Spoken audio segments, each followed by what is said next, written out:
Okay, my name's Isra Haidar. I'm 24 years old. I'm from the south of Lebanon. I was born and raised until I was 9 years old in Texas. So basically I'm a cowgirl. Then we moved back here to Lebanon because my parents wanted us to grow up as religious Muslims. I studied marketing at AUB and then I got my MBA, and I have a marketing consultancy company here in Lebanon. And that's me in 1 minute. Really, I was brought up in a very happy, healthy, beautiful environment where I really felt loved. Not only by my parents, but like most of my friends were Americans. And I guess it was really interesting, and I didn't realize the effect that it had on my upbringing until I came here to Lebanon.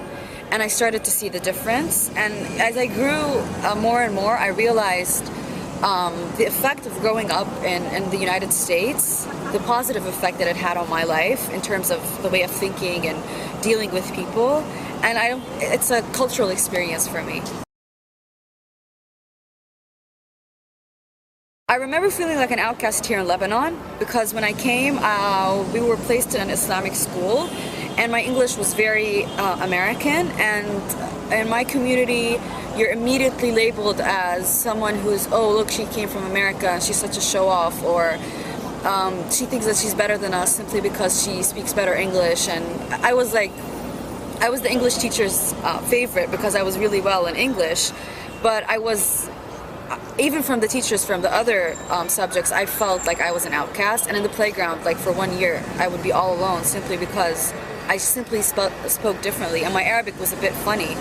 So I never felt that in America, which is quite interesting. I only felt it when I came here, and I was part of my community. I look like them, I dress like them, I eat like them. And just because I had this weird accent, they were like, well, she's from America. And I remember that. It really stayed with me for a very long time. And it took me a lot of work and a lot of effort to prove. And I was 9 or 10 years old, so you're not very mature at that age. And it took me a lot of efforts to actually prove to them that, hey, you know, I'm just like you. And you could actually learn from me. And it was only until like one of my friends, after a year, she came to me and she was like, so what's America like? I was like, finally, somebody's like asking me where I come from, and they can, you know? A lot of people tell me, oh, so you're American or are you Lebanese? I usually answer by saying I'm Lebanese, and I truly feel that I'm Lebanese. I do feel that I owe America something. I do feel that I owe it the education, the lifestyle, the way of thinking, the mentality. And I don't associate myself as a pure American or a pure Lebanese. I simply say I'm a Lebanese who was born and raised in America for 9 years. It's really hard in identifying yourself, like your true identity, and it's an issue that we have to deal with constantly.